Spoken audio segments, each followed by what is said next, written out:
Ebusuafo memo bibia kwa ba de ba GCN page so midin e de adwoa search him mesrew na wa subscribe to my channel me a notification bell on so for more news. Daddy Fred ono e na host program awat ni the announcer newspaper e wo Facebook na oblog de ma NPP amayoko no more ensema e koso wo Ghana hanumi na so oye discussion e fa ho e wo ni program ne so. Na Daddy Fred ena ochre say ora Asiedu&J minority for more parliament house omo e ka kire wo say ohu ahinti ena omo de eto aba no e ma eye new appointees his excellency na nado danko Akufo-Addo eyi omo say omo emboa no e wo amembu no mo no wo ora Asiedu&J ena omo ampenda da John Dramani Mahama mu hu ahinti because MP for no e kire say ana minority for no e kire say one ankasa wo kopeke one forms o ena wo contest wo ye omo campaign ena omo constituency for na to abama omo represent omo constituency e wo parliament house for eniamapa na enye for your friend say party interest in tia na ora Asiedu&J wo hadwe papa on the vice president sorry o mampenda da John Dramani Mahama sisi o kan wan wo akotena parliament house o kan wan wo akotena parliament house mana inti MPs no mo so hu ahinti e no mo to aba ede ema eye new appointees no na dofo yenje ensem no emu enchiremu kakra 2024 ye ba beto aba na abato na ye ba beto no okọ NPP side his excellency na nado danko Akufo-Addo enya de obeba bio enti no eso mo NPP fo enye nipa fofra obeyo mo flag bearer na sa flag bearership position no eye honorable Kennedy Akompre kwa Japan unity eye ura Alan Cash unity Dr. Efriye Akoto unity na vice president Dr. Bawumianso amanfo bebre na ekeka se obeba batone de on sheda unity nti yentime confirm se obeba but yenim se kenekia obeba na sa eye ura Alan Cash na Dr. Efriye Akoto enkofo no mo opposition Alan Cash trade minister and now fenso ura Efriye Akoto onso agric minister na sa two ministries ya de ehu hia papa nto omo ekopeke form sorry omo eyi omo ani mi so omo ebeye flag bearer na so omo do position no eto ho na position omo jai to ho no esan say ehu hia nti no his excellency na nado danko Akufo-Addo se o mana enda ho kwa eyade se ofilisa vacancy na ababeda ho no na sa position ya his excellency na danko Akufo-Addo se opese ofili ena NDC 40 omo etikokun what's want ase tina want ase na ne say NPP amayoko bayi his excellency na danko Akufo-Addo ne size of government no so dodo ministers bebre mana Ghana na ya hia ministers bebre say omo aka na nado so onte so nde onte so ochina because nyammo na mubu amembu na ma no nti onte so obu na membu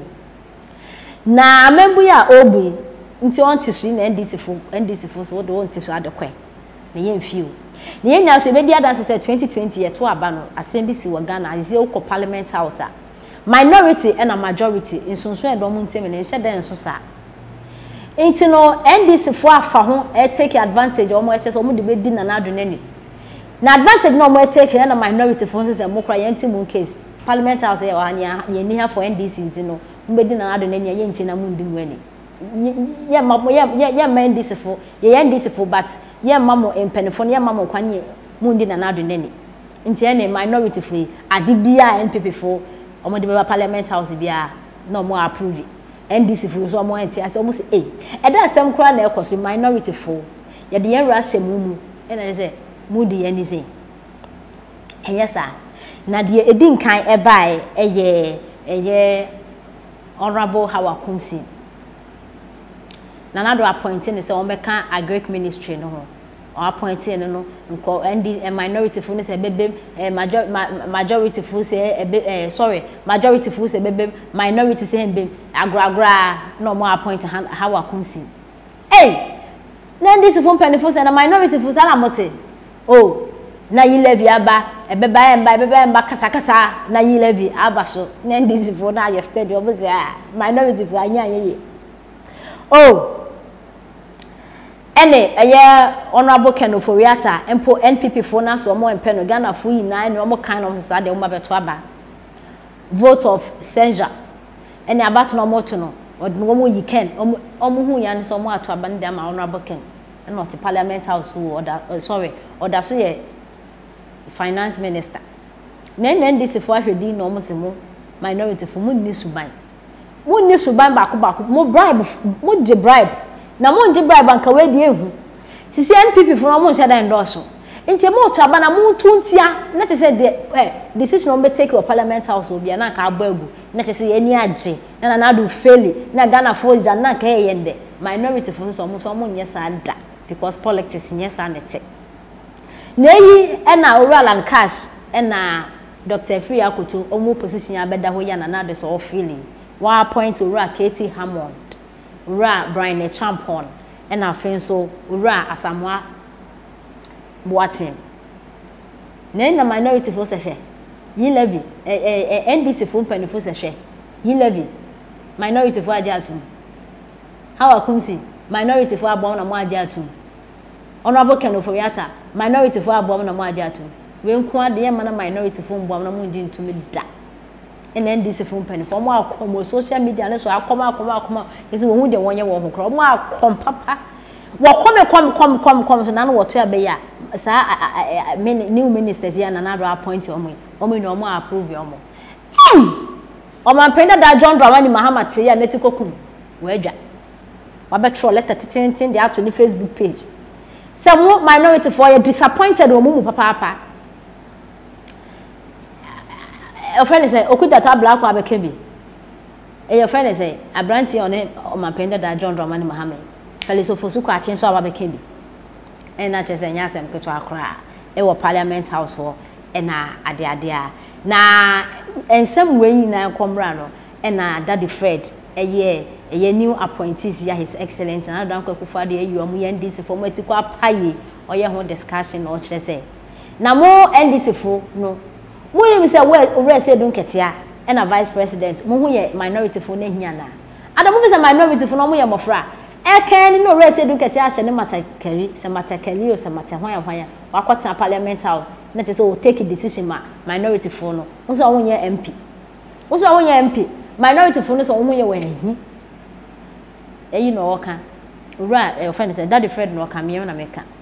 ai nti mo to aba na de ema eye new appointees na etie se ma Daddy Fred e de etuya boss so no aba abonti abeka say oh ai na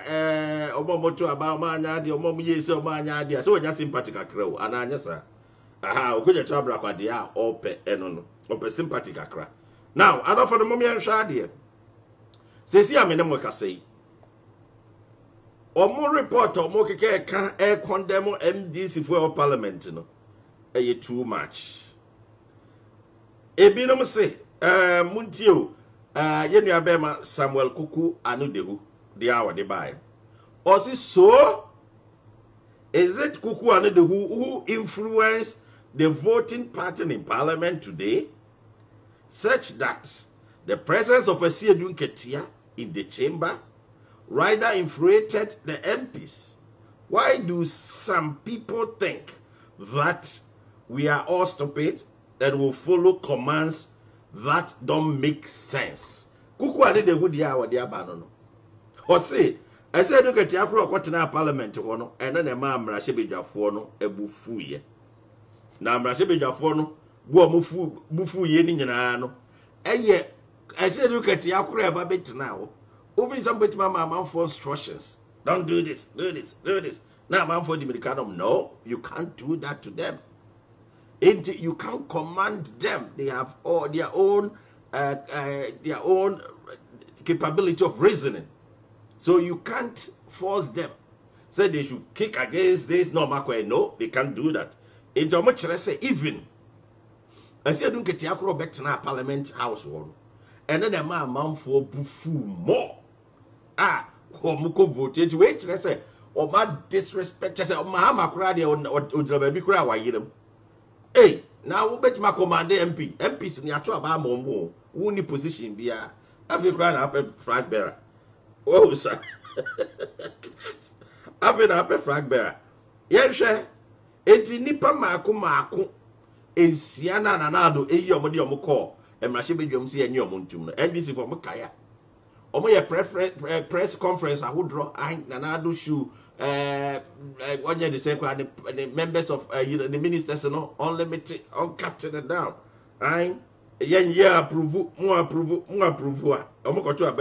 the outcome of the approval processes of nominated ministers as follows. KT Hammond, Minister Trade and Industry, approve 154, 116. Brainer Champon, also Minister of Food and Agriculture. Stephen Asamoah-Boate, Minister of Chieftaincy and Religious Affairs. Mohammed Amin Adam, Minister of State Finance.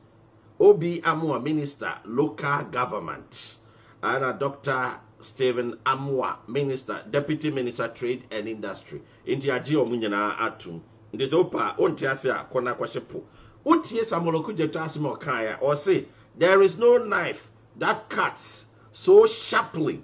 and with such poison blade as treasury. You'll be able to